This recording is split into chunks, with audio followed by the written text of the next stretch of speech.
में और घर में लाभ दिखाई पड़े।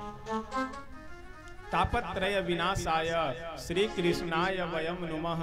मैं भगवान श्री कृष्ण की वंदना करता हूँ। इस तरह से श्रीमद् भागवतकार सर्वप्रथम तो वंदना करते हैं और उसके बाद आगे बढ़ते हुए बहुत सुंदर कहते हैं। एक बार की बात है, नैमिषारण्य में 1000 वर्षों तक चलने वाला विशाल यज्ञ कर रहे हैं। कौन? सौनकादि का 88,000 ऋषि।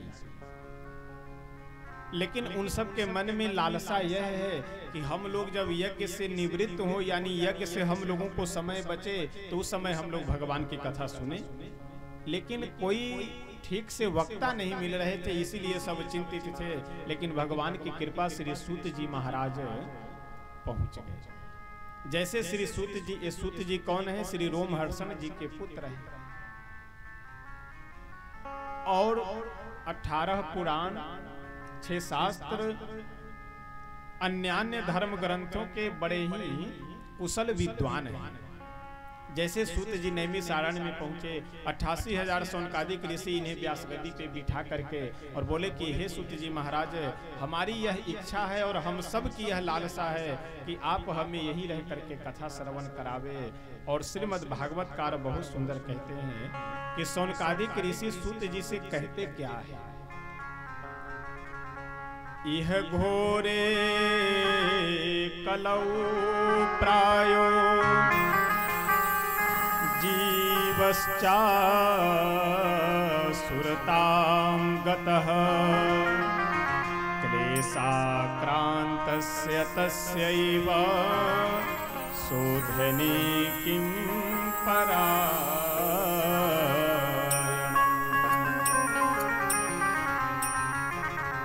श्रेयसां यद्भवच्छ्रेयः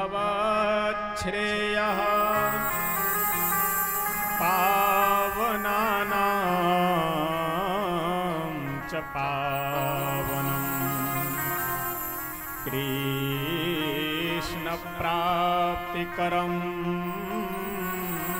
सस्व साधनं तद्वदाधुना।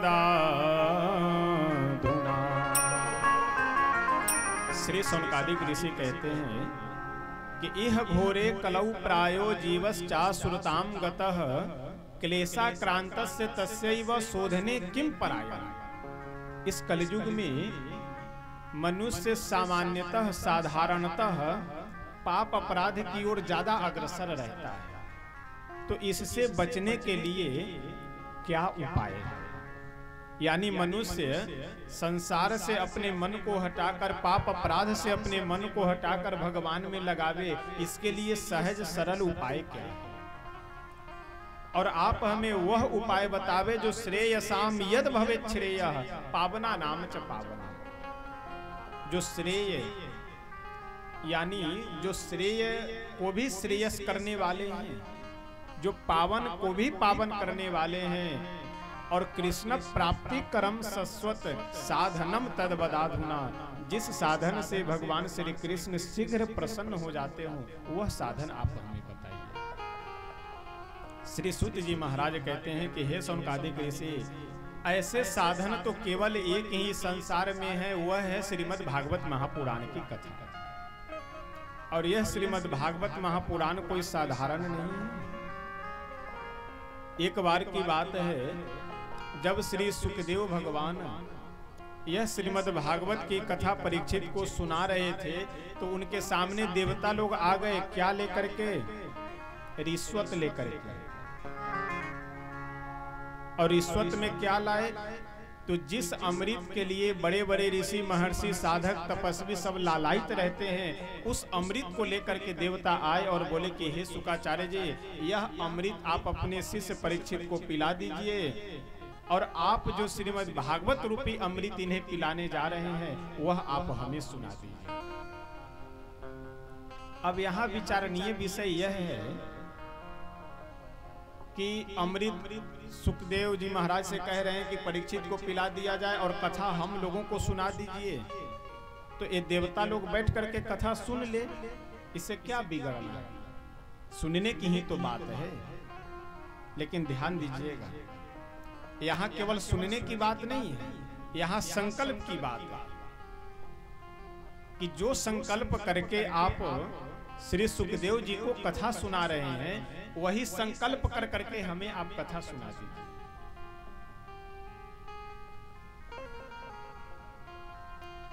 मूर्खो वदति विष्णाय, बुधो वदति विष्णवे, उभयोरपि फलमैक्यम भावग्राही जनार्दन।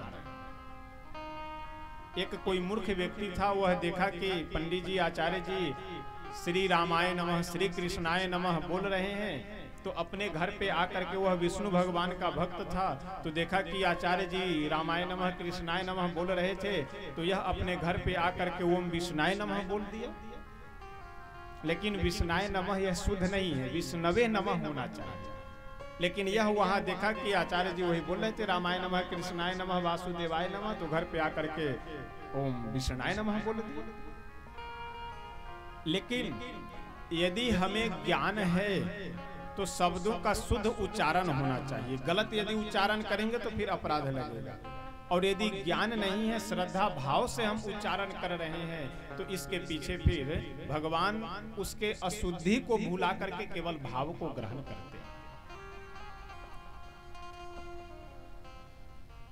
प्रसंग आता है कि श्री जगन्नाथ भगवान को कर्माबाई की खिचड़ी आज भी भोग लगती है वहां पे। तो एक कर्माबाई एक बूढ़ी माता थी, प्रतिदिन लगभग 3 बजे भोर में ही जग करके खिचड़ी वगैरह सब बना करके खिला देती थी भगवान को। यानी प्रयास से रहता था। कर्माबाई माता की यह श्रद्धा थी, यह इच्छा थी कि दिन भर तो भगवान को सब खूब खिलाया करते हैं, लेकिन रात्रि में 9-10 बजे सुला दिए तो सुबह फिर 6-7 बजे तक उन्हें कुछ खाने को नहीं मिलता है, तो कम से कम बीच में उन्हें खाने को कुछ मिलना चाहिए।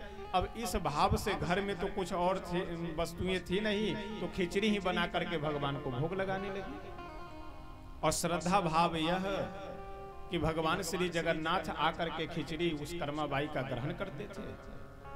एक बार एक महात्मा जी आए, रात्रि में अपना वह विश्राम कर रहे थे और देखे कि ये 2 बजे जग करके ही खटर पटर प्रारंभ कर दी कर्माबाई। महात्मा जी बोले कि अरे माता जी ये अर्धरात्रि में क्या करने जा रही हो? कर्माबाई बोले कि महाराज जी मैं जगन्नाथ भगवान को खिचड़ी खिलाती हूँ रात्रि में ही जग करके बना करके। महात्मा जी बोले अरे राम राम, बिना स्नान किए बनाती हूँ? अरे बहुत अपराध लगेगा तुम्हें, बहुत पाप लगेगा, और भगवान को बिना स्नान किए बनाकर खिलाती हो, और उसमें भी रात्रि के समय। रात्रि में भोजन करना उचित नहीं होता है, इसलिए जब भी भोजन कराओ तो 4 बजे के बाद में उन्हें खिलाना और स्नान आदि कर करके बनाना। अब कल होकर के बेचारी वह बूढ़ी माता, महात्मा जी तो ये समझा बुझा करके चले गए, लेकिन अब वह कर्माबाई सोचे कि अब महाराज जी बोल रहे थे तो इसलिए हमको नियम संयम से ही करना चाहिए। अब वह जब रात्रि में जगी तो 2 बजे, लेकिन स्नान वगैरह सब करते करते उनको 3-3:30 बज गया, और बनाते बनाते 4-4:30 बज गया, और भगवान बेचारे 2 बजे ही आकर यहाँ बैठे हुए थे खाने के लिए। और उस दिन किसी तरह से जल्दी में थोड़ा बहुत खा करके, और जैसे यहाँ से खा करके जो है खाने के लिए बैठे, वैसे वहाँ जगन्नाथ भगवान के जो पुजारी थे वो घंटी डोला दिए, और भगवान को दौड़ करके भागकर वहाँ पहुँचना पड़ा। और फिर भगवान गए महात्मा जी के पास और बोले कि ऐसा है कि जो ब्रह्म ज्ञान दे करके आप आए हैं वो माता जी को जाइए उनको समझा दीजिए, और बोल दीजिए कि जैसे वह पहले बना करके खिलाती थी उसी तरह से खिलावे, और ज्यादा ये अपना ज्ञान और कर्मकांड मत बताया कीजिए आप कहीं जहाँ तहाँ। कितना बढ़िया हमें पहले 2 बजे खिचड़ी खाने को मिल जाता था, अब वो स्नान ध्यान करने के चक्कर में 4 बज जाता है, जिसे मैं खा नहीं पाता हूँ। 4 बजे हमें मंदिर पहुंचना पड़ता है। यह भाव की बात है, समर्पण की बात है, श्रद्धा की बात है। इसलिए हम लोगों को एक बात का यह ध्यान रखना चाहिए कि हम भगवान को क्या दे रहे हैं इसका कोई महत्व नहीं है, भगवान को हम कैसे दे रहे हैं इसका महत्व है। हमारा भाव कैसा है, हमारा समर्पण कैसा है, हम किस उद्देश्य से दे रहे हैं इसका महत्व है। क्या दे रहे हैं इसका कोई महत्व नहीं है।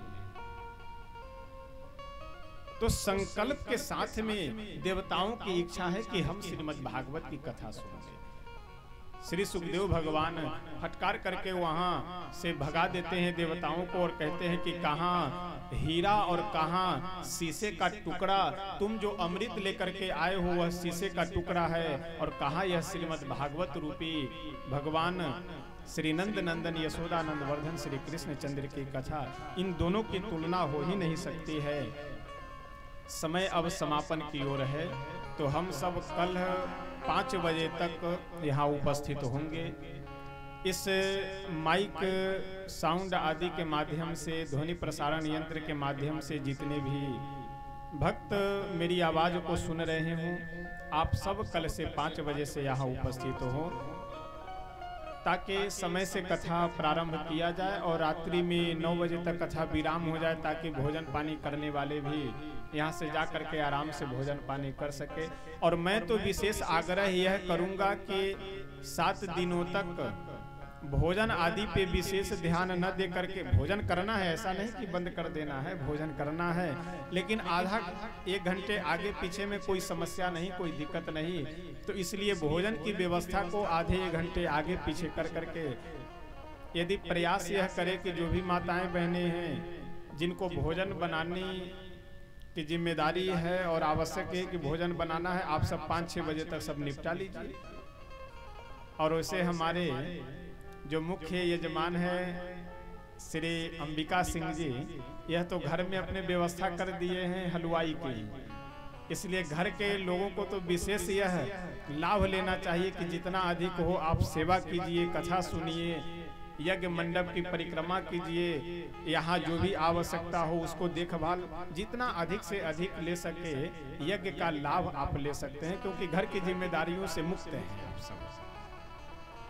लेकिन जिन्हें जिम्मेदारी है वह सब आप 1-2 घंटे अपनी दिनचर्या को आगे पीछे कर करके, क्योंकि 6 दिनों के बाद तो फिर आप जैसे रह रहे थे वैसे रहना है, जो कर रहे थे वही करना है।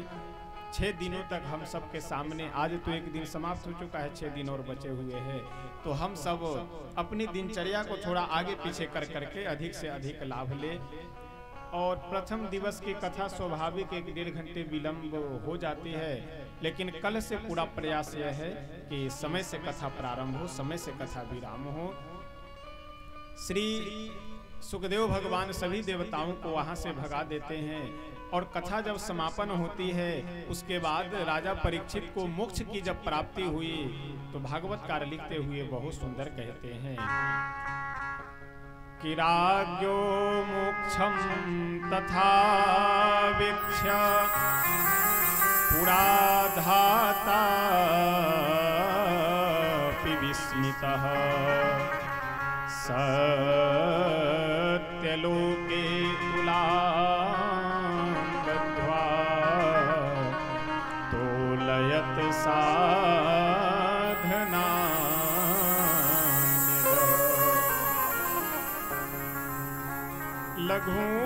लघून्यन्यानि जातानि गौरवेण इदं महत् तदा ऋषिगणाः सर्वे विस्मयं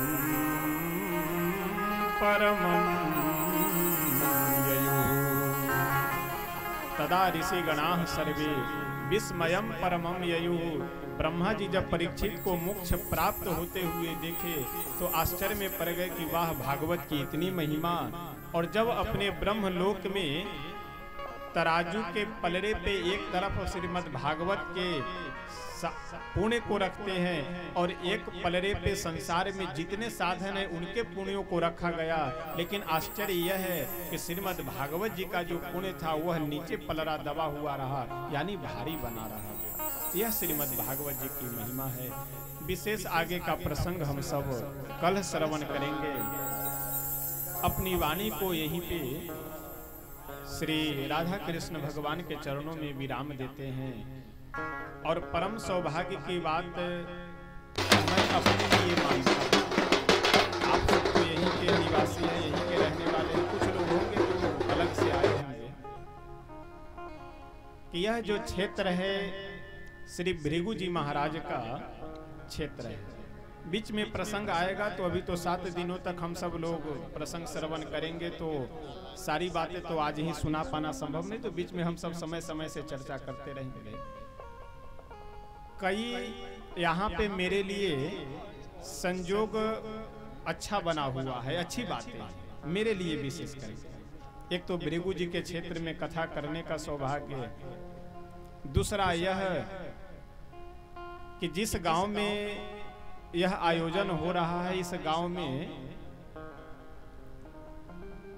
बहुत अधिक यानी बहुत ऐसे कम पूरे देश में गांव होंगे कि जिस गांव से इतनी अधिक स्वतंत्रता संग्राम सेनानी निकल करके देश की रक्षा के लिए हम लोग आज जो आज़ादी की सांसें ले रहे हैं, यह सब सौभाग्य हम लोगों को जिन लोगों के माध्यम से मिला है, ऐसे लोगों में अधिक संख्या, यदि सबसे किसी गांव में अधिक संख्या है तो इस महुलान पार और जो जुड़ा हुआ गांव है वो कौन सा है, इस गांव का यह परम सौभाग्य है। और इस गांव में कथा करने का सौभाग्य, ये तो मैं अपनी विशेषता मानता हूं कि भगवान की विशेष कृपा है। तो आज से 7 दिनों तक हम सब श्री विष्णु महायज्ञ में सम्मिलित होकर के और यज्ञ मंडप की आप सब परिक्रमा भी करें, जहां जिनकी आवश्यकता हो। जैसे कई बार मैं देखता हूं कि अधिकतर लोगों की मानसिकता ये होती, जैसे बाल्टी यहाँ से ले जा करके वहां रखना है, तो दूसरे को बुलाएंगे, इधर सुनो बाल्टी उठाओ और ले जा करके वहां रखो दो। लेकिन वास्तव में यह नहीं होना चाहिए। यदि बाल्टी उठा करके यहाँ से वहां रखना है तो आप स्वयं उठाइए और उठा करके वहां रख दीजिए। इससे आपको अधिक पुण्य मिलेगा और इससे आपकी प्रतिष्ठा और अधिक बढ़ेगी। तो झूठ मूठ की प्रतिष्ठा, झूठ मूठ के यश में हम लोग न फंस करके 7 दिनों तक हम लोगों को सुअवसर मिला है, तो इसका हम सब अधिक से अधिक लाभ ले, समय से कथा श्रवण करें, समय से यज्ञ में सम्मिलित हो। और हमारे श्री इस विष्णु महायज्ञ के जो मुख्य आयोजक हैं, उनसे मैं निवेदन करूंगा कि आप मंच पे आ जाइए और प्रेम से आप सब अपने अपने यथा स्थान पे बैठे हुए भगवान श्री राधा कृष्ण से और अपने अपने इष्ट देवता, आराध्य देवता के चरणों में मन को लगाते हुए आइए भगवान के से स्तुति करते हैं, उसके बाद फिर संकीर्तन करेंगे।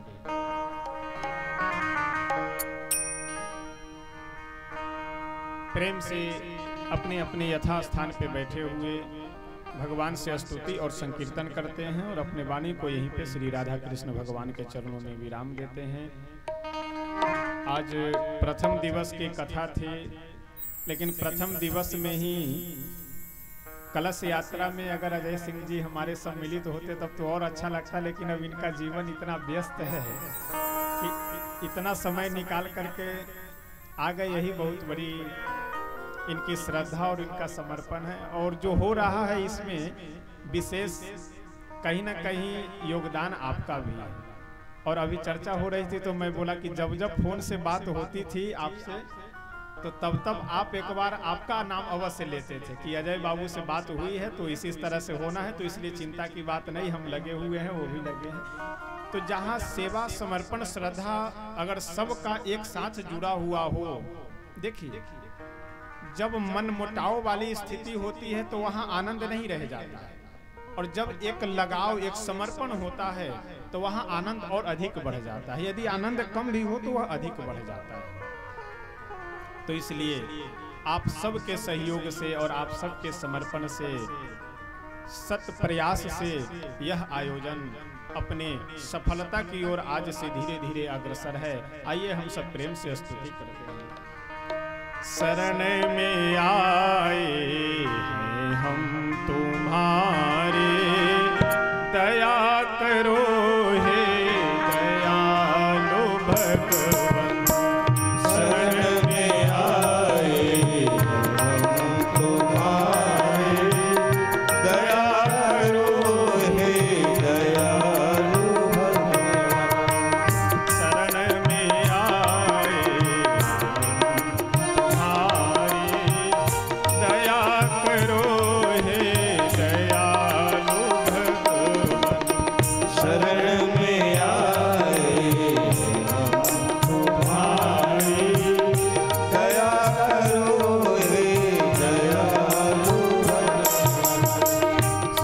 सुधारो बिगड़ी दशा हमारी, दया करो हे दयालु भगवन।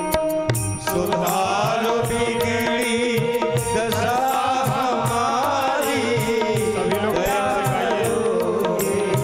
दयालु भगवन। पीछे पीछे जब मैं बोल लेता हूँ उसके बाद आप सभी प्रेम से गाइए। सुधारो बिगड़ी दशा हमारी, दया करो हे दयालु भगवन।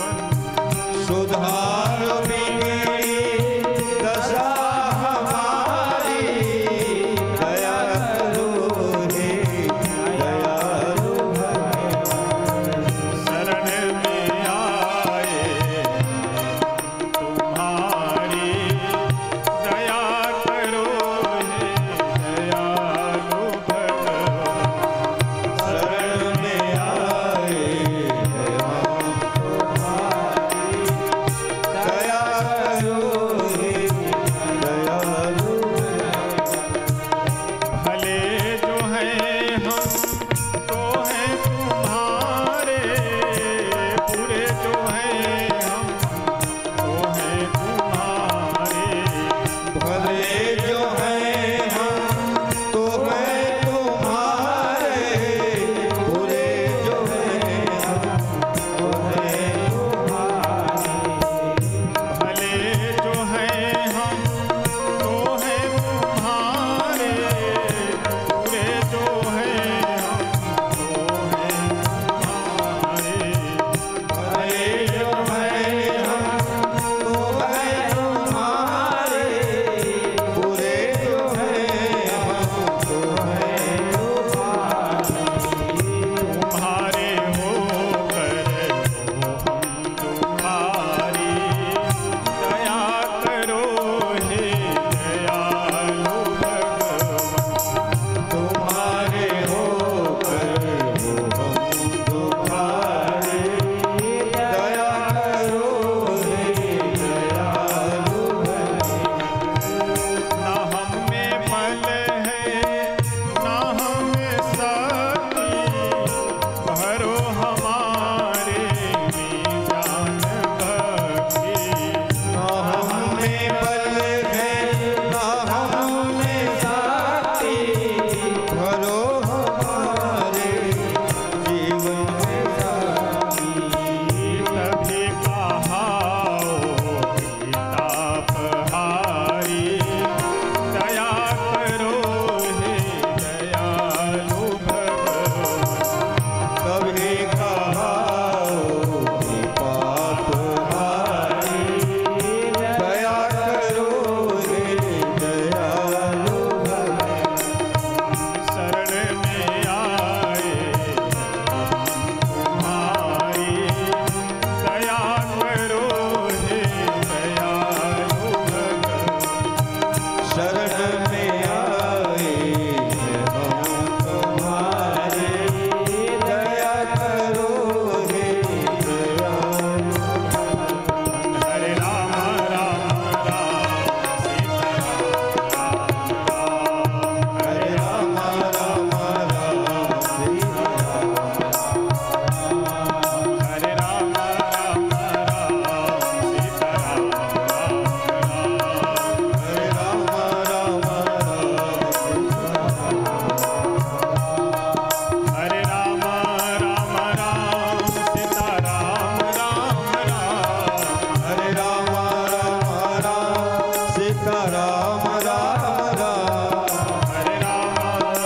राम सीता राम। हरे राम राम राम सीताराम राम। हरे राम राम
हरिओम हरिओम।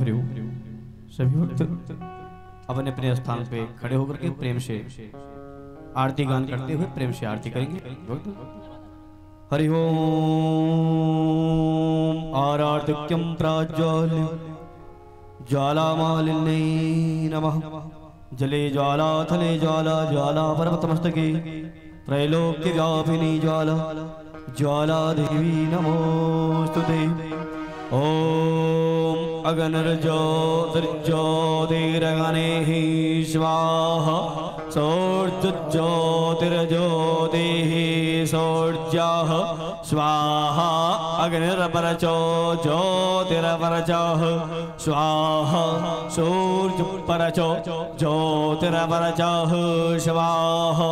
ज्योतिः सूर्यः सूर्यो ज्योतिः स्वाहा।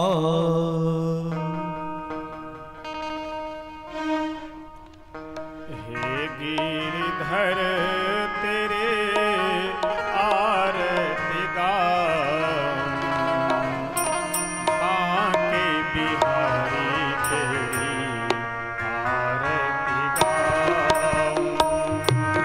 हे गिरिधर तेरी आरती गाऊं, बांके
शीतलमितः शीतले तं जगद्धात्री शीतलाय नमो नमः। आरार्तिक्यं समर्पयामि श्री पुराण पुरुषोत्तमाय नमः। व्यासाय नमः व्यासपीठाय नमः। हस्तौ वृक्षालि अथ मन्त्रपुष्पाञ्जलिं प्रार्थयेत् हस्ते अक्षपुष्पाणि गृहीत्वा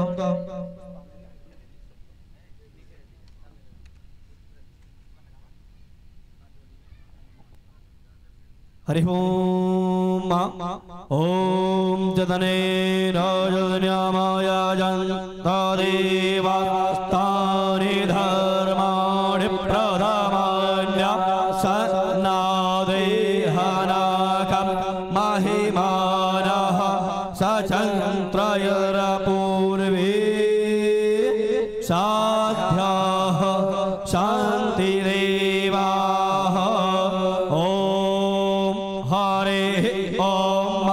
विसवाद चोरोदाप्यसवादो मुखप्यसवादो बाहोरोदा विसवाद सवाद शं बाहुव्यां धामोदीशं पात्रैर्द्याव भूवि जनयत् देव एकः।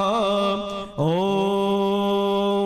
एकदन्ताय विद्महे वक्रतुण्डाय धीमहि तन्नो दन्तिः प्रचोदयात्। हरि ओम शुभगायन्यै च विद्महे काममालिन्यै च धीमहि तन्नो गौरिः प्रचोदयात्। हरि ओम नन्दनन्दनाय विद्महे यशोदानन्दनाय धीमहि तन्नो कृष्ण प्रचोदयात्। सुगन्धवल्ली शतपात्र जाति सुवर्ण चंपक मकुलवोद्भवानि गृहाणि देवे समयार्पितानि प्रभु हरि श्री तुलसी दलानि नाना सुगंध पुष्पाणि यथा कालो भवानी च पुष्पांजलिर्मया दत्तो गृहाण परमेश्वर। पापोऽहं पापकर्माहं पापात्मा पापसंभवः पाहि नाथ पुण्डरीकाक्ष सर्वपापहरो भव सर्वकष्टहरो भव सर्वदुःखहरो भव। ओम नमः श्री पुराण पुरुषोत्तमाय नमः। प्रार्थना पूर्वकं मंत्रपुष्पांजलिं समर्पयामि नमस्करोमि प्रणित प्रणमाम्यहम्।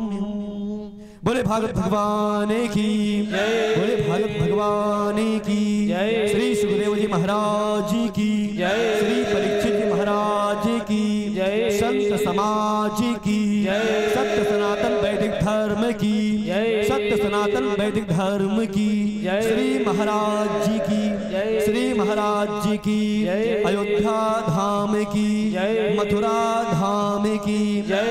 वृंदावन धाम की जय। वृंदावन धाम की जय। यजमान देव की जय। ग्रामवासियों की जय। नगर निवासियों की जय। क्षेत्रवासियों की जय। सभी भक्तजनों की जय। सभी भक्तजनों की जय। धर्म की धर्म की अधर्म का अधर्म का प्राणियों में विश्व का गौ माता की भारत माता की ओम नमः पार्वती पतये हर हर हर महादेव। जय जय श्री राधे श्याम जय जय श्री सीताराम। सर्वे भवन्तु सुखिनः सर्वे सन्तु निरामयाः सर्वे भद्राणि पश्यन्तु मा कश्चित् दुःखभाग् भवेत्। हरि ओम शान्तिः शान्तिः शान्तिः सुशान्तिर्भवतु। सभी भक्त अपने अपने स्थान पे बैठ जाएं। प्रेम से आरती प्रसाद लेकर के ही अपने यथास्थान को जाएंगे। सभी लोग सभी भक्त आरती प्रसाद लेकर के ही अपने यथास्थान को जाएंगे। और कल से जैसे महाराज जी ने बताया कि कल से यज्ञ भगवान यज्ञ नारायण की परिक्रमा सभी भक्त करेंगे। सुबह पूजन प्रारंभ होगा। सभी माताएं बहनें बंधु वर्ग भक्त जन सभी लोग आकर के पूजन में सम्मिलित हो, पूजन करें और भगवान के इस यज्ञ नारायण का पूजन अर्चन कर अपने जीवन को कृतार्थ करें। सभी लोग सुबह पूजन में सम्मिलित हो, शाम को आरती में सम्मिलित हो, परिक्रमा करें, धूप दीप सुबह शाम दीपक प्रज्वलित करेंगे सभी लोग। और आते भी बोले राधे, जाते भी बोले राधे। जय श्री राधे, जय श्री राधे।